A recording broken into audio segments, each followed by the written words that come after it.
welcome everyone to our channel. This month we're going to be talking about The Silent Patient, which is a thriller by Alex Michaelides. I was feeling a different kind of vibe. I wanted to do like a thriller mystery. And for this one, it starts off with one of the main characters called Alicia Benson. And it's mentioned in the intro that she's in a psychiatric ward. And it's being heard through the news that she killed her husband. No one knows why. She's not speaking. And then there's a forensic psychiatrist, Theo, who hears of her story and becomes interested in her and wanted to get transferred to her institution to try to help her. I guess you can say some boundaries are being crossed by the psychiatrist from him, and he gets very invested in her story and her background. And throughout the book, you kind of see him do his own kind of investigation of what was happening, and that's where the book starts off. I picked this book up because, like I said, I wanted something different, and I think as I was reading the novel, it read easily. I was able to finish it in a couple days, and it kept me entertained because interspersed between the chapters, there was like snippets of her diary that she maintained. So you got to hear about Alicia before she killed her husband, so you get an idea of who she was as a person, what her life was before. And I thought that was interesting, and there were some turns along the way, but I want to hand it over to Mike to get his initial thoughts of the book and what he thought. I thought it was okay.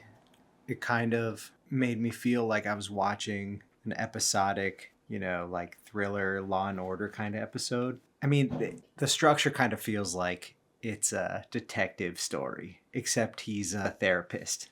Yeah. So he'll be like, oh, a new piece of evidence. I'm going to try to explore it. And he goes to his boss and asks his boss, I found this, I want to explore it. And his boss says, okay, maybe go for it, but don't do X or Y. And then the next scene is he's at this, remote farmland to talk to the brother or the cousin. And sometimes they say, no, don't do it. Sometimes it backfires on him. Sometimes he does it anyway. Sometimes he lets it go. Sometimes he has to let it go. Then it becomes are you willing to put your career on the line for this? Like you're blending boundaries between doctor and patient, and him always getting told by the staff, well, his boss and some of the side characters, like, you're not an investigator. Like, she killed her husband. What more is there to say or do in this scenario? And he's like, no, I'll make her speak. I can fix her. Yeah, I can fix her kind of scenario. And it comes to the point of it being very obsessive. There's definitely they hint at this, like, erotic obsession. Yeah. Because we know about Allison's story, but Theo has his own problems. We learn that he had a hard childhood. His father was an abuser. He was abused. His mom stayed in the relationship. He left as soon as he could. And then he himself went down. I think he was like addicted to drugs in college, almost didn't make it until finally he found therapy himself. And that's how he felt his need to, quote unquote, help people. That's what he wanted to do. Right. And one of the things that I think interests me is that the author kept trying to tie back this Roman myth where this woman who was wronged, whose husband was wronged and killed, she went silent. And she didn't speak until she finally felt like her husband's story or her husband's honor was restored. And she apparently had this famous painting, because she's supposed to be this famous artist, that her friend, who was a gallery owner, was showing her art. And when she was put in an institution, this was apparently before she went to jail, this was her last piece of artwork. And people felt like it was a commentary on like what happened. So there were two main elements, it seemed like, to this story. There was the investigative plot, and then the other side, there is the revenge story that leads to the final twist. Yeah. And I think the investigative aspect is what works and is interesting. The other side, to me, is just complete nonsense. Yeah. And it's funny because when like you mentioned the paintings and you mentioned the idea of pragmatic therapist with kind of a hero complex, a savior complex, who wants to help this woman who he sees is in need. And he kind of, in the beginning, that I can't do this, Jen. It's so frustrating. Can we please talk about this ending? Okay, how about we skip couple more minutes? We'll get to the ending. Okay. Okay, so there's this painting. And then if we go back to Theo, so Theo, I think it would help us get to where Mike wants to pop off and rant, is that, as I mentioned prior, is that he has these issues within his relationship with his wife. And now we're on to Theo's timeline and how things are happening. So we find that Theo starts getting his feeling that something's not up with his relationship with his wife. And then as we go through the story, one night, Theo got high. And it went into this backstory how his wife called, people who get high are losers and all this other stuff. But I guess Theo, with work and everything, he felt like he had to rely on it more because he knew that things weren't good with his relationship with his wife. So he needed a release or a way to relax. So he got high. He went to a computer and he saw that his wife was having an affair with this man who he didn't know who it was. And he kind of goes down this obsessive road, like, well, who is this person? Who is my wife trying to see? And this kind of kicks off the thriller part of the novel. Well, not the thriller, but a more other side of the novel where not only is he trying to figure out what's happening with Alicia, but he's now trying to figure out why is his wife going to leave him. Essentially, Theo's wife is having an affair with Alicia's husband, Gabriel. And this is not found out until later down the line. Until towards the end. And his form of revenge is that he goes in, acts like he's going, it basically invades the home, mm-hmm. and uses Alicia to get revenge on her husband who's having an affair with his wife. Mm-hmm. And he doesn't technically murder the husband, which is the reason why, Alicia is blamed and is thrown into a mental institution, mm-hmm. and is blamed for the murder. But he actually fires into the ceiling. And then Theo goes into this long speech about, I forgot what the speech was, but this big monologue. And then he basically put the gun on the floor, left it there, and he walked out, basically saying, I'll leave it up to you. Because throughout the story, we learned that Alicia had breakdowns prior, but she felt like someone is watching her. She sees someone who we find out later to be Theo, who was stalking the house, looking at the house, following her. And and then this is when the timeline starts slowly coming closer together into present day. And then finally when she tells her husband, hey, I think someone is following me. Someone's going to hurt us. I can feel it. And because she had a psychotic break when her father died, Gabriel was like, you know what? You're just going crazy.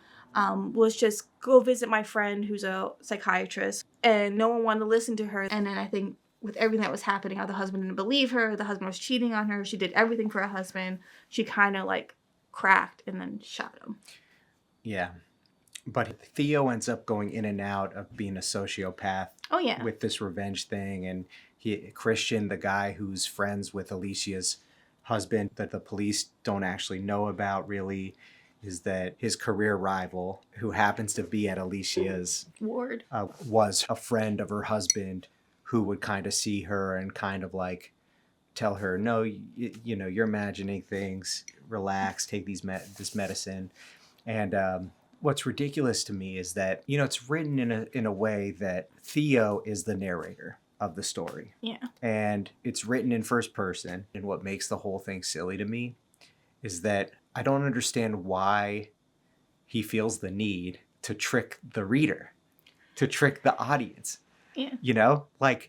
It didn't feel like we were the police. Yeah. Or that we were the system. I don't understand why he, the writer of the actual story, mm-hmm. the author would it just doesn't make sense, Well, I think the author was playing because we had two, it swapped. It's like Mike said, in first person, but then we have two narrators, and we're trying to learn who's the trusty narrator of the story. But I wouldn't classify Alicia as the narrator through her diary. But later on, when we get to present day, her, in a way, even though she doesn't speak, her narration comes back. And you start hearing the reason why. She was able to figure out that Theo is the man that was in our house. So she was playing along with Theo, and she thought he was getting a kick out of her being in this institution. She was feeding into that because she wanted to try to let people know, hey, this is the man that was stalking me. This is like that. I get that. And there is a point where she does find out that it's him, and that she actually thwarts him using the diary. Because she's able to write out one last entry, and hide the diary in one of her paintings. In one of her paintings, when all seems lost, right before Theo's about to get away with it. Yeah. But it's just that idea that, why pretend to the reader? To me, it felt cheap, and that's why the twist at the end that, he's the one that was the stalker, and that he was the one that got into this triangle. And now, I don't understand, except for him being a sociopath, I guess. I don't really, or a psychopath. Like, it might have been even more interesting if it were opposite. If we knew that he was the one that infiltrated them, but we didn't know that he was the therapist trying to get to Alicia. I mean, you're not wrong. I feel like the author used him as an easy cop-out to finish the book. Because I didn't find it that surprising. Because I kind of had a feeling like, oh, Theo's in on it. That's why it didn't make that much sense to me. It's like there's the oafish cousin or oafish brother. Dun dun. The angry, morbidly obese stepmother. Yeah. Or whatever. And Mark, the dun dun. The adopted brother of Gabriel, right, who had a crush on Alicia, could have done it because he had anger issues. There's the best friend who owns the art galleries that was displaying her works, that got his official breakthrough when she went to jail, and was framed essentially. Or went through this ordeal, who was partly in love with her and all this stuff. Dun dun. And you're just like, oh, it just tracks like a very manipulative mystery story, basically. So if you're, it was entertaining, but I don't know if it's worth the 3 or 4 hours of reading. But it was all right. Yeah. So Michael, with that, how many Kisas? I'll say like 3.5 Kisas. Same, 3.5. While I didn't like the ending, I feel like it was entertaining. Mind you, I don't read a lot of thrillers. This was, again, I wasn't in the mood for romance. I wasn't in the mood for fantasy. I needed murder. And this was what piqued my interest. And I thought I'll give it a go. I mean, it's an easy read. You can finish it in 3 days. That's fair. I don't think you're going to get, if you're looking for insight into. I mean, it's not going to give you enlightenment. Right. but if you're looking into insight into like what things are like in a psychiatric hospital, I mean, unless the message is that, therapists are just sociopaths, sociopaths that crave power over their patients, because all it shows is stereotypical politics and characters that get jobs where they're supposed to help people when they're actually weirdo psychos. So maybe it's a satire. I don't know. I don't think it's that. I think it's just an author playing with narration and who's going to be the reliable narrator of the story. I think that's basically, if you like that kind of stuff and you want to try to figure it out, The Silent Patient can be for you. Well, I mean, also, we did spoil it. I mean, you cannot like our takes, and we try not to spoil it, but Mike just can't keep it together. Well, I think it's important. I try not to spoil it. I think it's important to discuss the story. True. But maybe we could learn how to spoil without spoiling. Well, on that though, thank you for visiting our channel. If you want, engage with us. Leave a note in the comments. Let us know what kind of thriller books you like to read. And we'll leave it there. Thank you. Thanks for watching. See ya.